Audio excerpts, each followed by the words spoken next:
কবর প্রতিদিন ডাক দিয়ে বলে আনা বাইতুদ দুধ।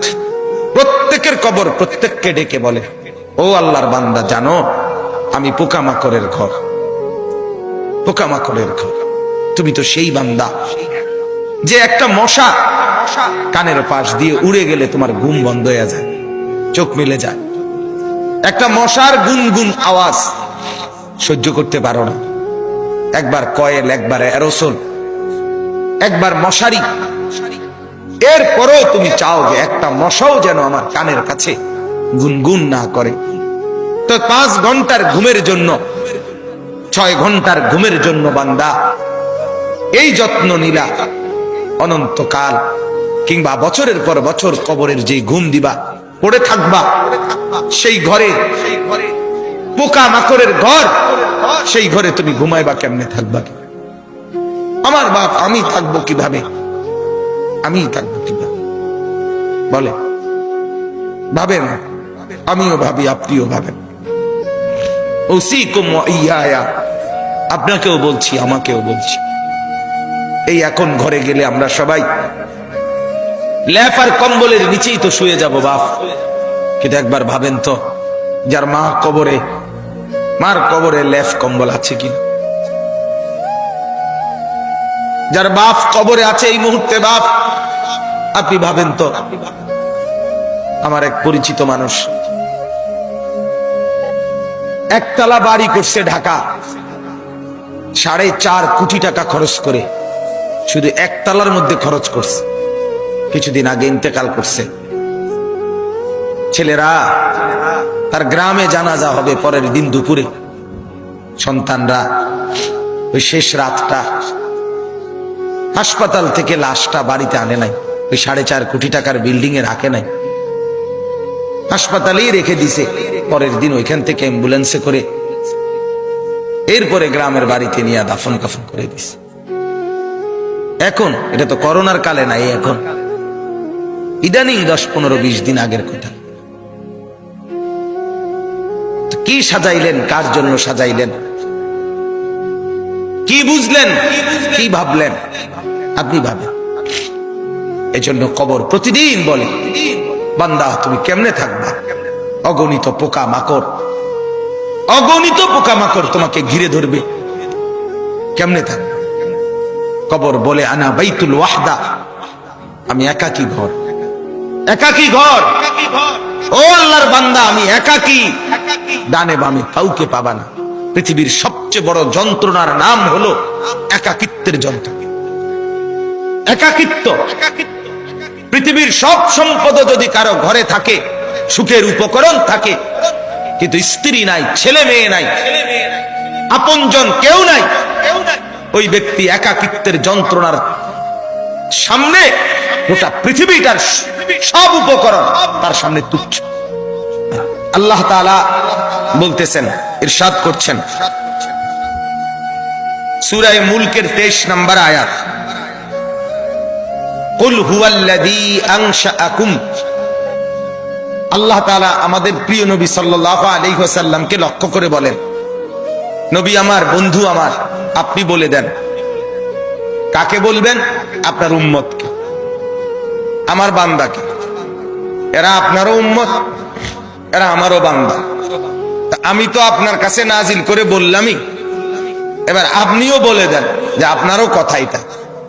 তো যখন আপনার বান্দা, আমার বান্দা বুঝবে যে এই কথাটা আল্লাহরও কথা, আমার রসুলেরও কথা, তো এরপরে তার আর প্রত্যাখ্যান করার সাহস হবে না, হিম্মত হবে না।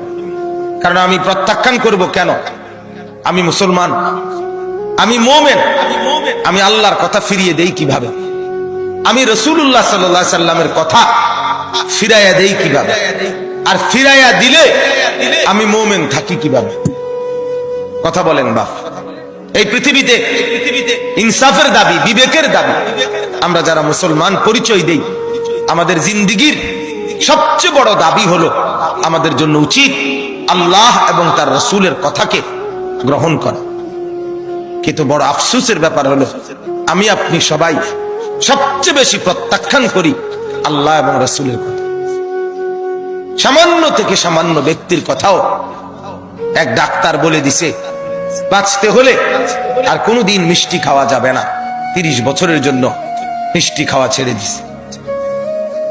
এক ডাক্তার বলে দিছে বাঁচতে হলে আর চিনি দিয়ে চা খাওয়া যাবে না, আজীবনের জন্য ছেড়ে দিছে। আমাকে বাঁচতে হবে। তাহলে আপনাকে যদি শুধু হায়াতে বাঁচতে হয়, আপনাকে তো জাহান্নাম থেকেও বাঁচতে হবে। কথা বলেন না কেন? দুনিয়াতে যেরকম আপনি চাচ্ছেন আমাকে বাঁচতেই হবে, অতএব কষ্ট হলেও মিষ্টি খানা ছেড়ে দিলাম, চিনি খাওয়া ছেড়ে দিলাম, তা আপনি কষ্ট হলেও আপনাকে তো জাহান্নামের আগুন থেকেও বাঁচতে হবে বাপ। তো সেই জাহান্নামের আগুন থেকে বাঁচতে হলে আল্লাহ এবং তার রসুলের নিষেধগুলোও তো ছেড়ে দেওয়া উচিত, গুনাহ তো ছেড়ে দেওয়া উচিত বাপ। আফসোসের বিষয়, একই ব্যক্তি নিজের এই সাইড বোঝে, ওই সাইড বোঝেন। এটা কি বোকা? এটা তো বোকা ছাড়া আর কিছু না বাপ। আল্লাহ তাআলা বলেন, বান্দা তোমরা তো ভালোই বুঝেছ দুনিয়ার জীবনের উপরের অংশ, কিন্তু তোমরা ভুলে তো গেছো তোমাদের আখিরাত। আখিরাত আমি বলি অনেক সময় উদাহরণ দিয়ে, এই যে এই কাগজটা 4 কালারের, এটার এই পৃষ্ঠাটার মধ্যে দেখেন তো অনেক ডিজাইন করছে, অনেক ডিজাইন, 4 কালারের ডিজাইন, চমৎকার করে এই পিঠ সাজাইছে। কিন্তু এই পিঠ খালি, এই পিঠেতে কোনো কিছুই না, সাজগোজ। তো আল্লাহ তাআলা যেন বলছে, বান্দা মাটির উপরে তোমার যেই ঘর, সেই ঘর তো খুব সুন্দরভাবে সাজাইলা, ইট বালু সিমেন্ট, ময়মনসিংহ থেকে বালু আনছো, সিলেট থেকে পাথর আনছো, 1 নাম্বার ইট 1 নাম্বার বালু, এরপরে টাইলস, এরপরে খাট পালং sofa furniture, fridge AC, dining table, চায়ের কাপ, কাচের প্লেট, লবণের বাটি, অত্যাধুনিক সাজে পুরা ঘরটা সুন্দর করে সাজিয়েছ। বান্দা এই পিঠ তো খুব সাজাইলা, তো তুমি কি জানো মাটির নিচে তোমার আরেকটা ঘর আছে, সেই ঘরের নাম তো কবর। আমার বান্দা, আল্লাহ যেন বলছে, আমার বান্দা মাটির নিচের ওই ঘর, সে ঘর সাজাইবা না, সেটাও তো তোমারই ঘর। কি ভাই, শেষ বেলায় আমার বাপ, আমার ভাই, আমার বন্ধু, রাত অনেক হয়েছে, আমি ইচ্ছে থাকলেও লম্বা করতে পারবো না ভাই, আমারও ফিরে যাইতে হবে, কুমিল্লা ক্যান্টনমেন্ট যাইতে হবে। আমি আজকে গত শুক্রবারে বের হয়েছি, এখনো পথে পথে আছি, বাসায় যাই নাই, আজকে 5-6 দিন। তো আমি বলতে চাচ্ছি আপনাকে এই কথা, মাটির নিচের ওই ঘর, সেটা আপনারই ঘর, সেটা আমারই ঘর বাপ। সে ঘর সাজাবেন না, সে ঘরে এভাবে ভুলে গেলেন, এভাবে ভুলে গেলেন। তো এই জন্য বলি, এটা যেন এমন মাটির উপরের এই ঘর যদি খাট পালং আর সোফা দিয়ে সাজে, আল্লাহর কসম মাটির নিচের আপনারই ওই ঘর সাজতে হলে জিকির আর তাসবিহ তেলাওয়াত লাগবে। এই ঘর সাজবে খাট পালং দিয়ে, ওই ঘর সাজবে জিকির তাসবিহ তেলাওয়াত দিয়ে, আল্লাহ তাআলার গোলামি দিয়ে। প্রতিটা সেজদা ওই ঘর সাজিয়ে দেবে, প্রতিটা জিকির ওই ঘর সাজিয়ে দেবে, প্রত্যেকটা বন্দেগী আপনার কবরের ঘর সাজিয়ে দেবে। কবর প্রতিদিন ডাক দিয়ে বলে, আনা বাইতুদ দুধ। প্রত্যেকের কবর প্রত্যেককে ডেকে বলে, ও আল্লাহর বান্দা জানো আমি পোকামাকড়ের ঘর, পোকামাকড়ের ঘর। তুমি তো সেই বান্দা যে একটা মশা কানের পাশ দিয়ে উড়ে গেলে তোমার ঘুম বন্ধ হয়ে যায়, চোখ মেলে যায়।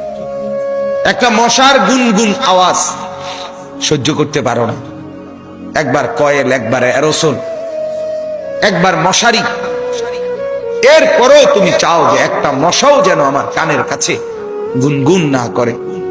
তো 5 ঘন্টার ঘুমের জন্য, 6 ঘন্টার ঘুমের জন্য বান্দা এই যত্ন নিলা, অনন্তকাল কিংবা বছরের পর বছর কবরের যে ঘুম দিবা, পড়ে থাকবা সেই ঘরে পোকা মাকড়ের ঘর, সেই ঘরে তুমি ঘুমাইবা কেমনে, থাকবা কি?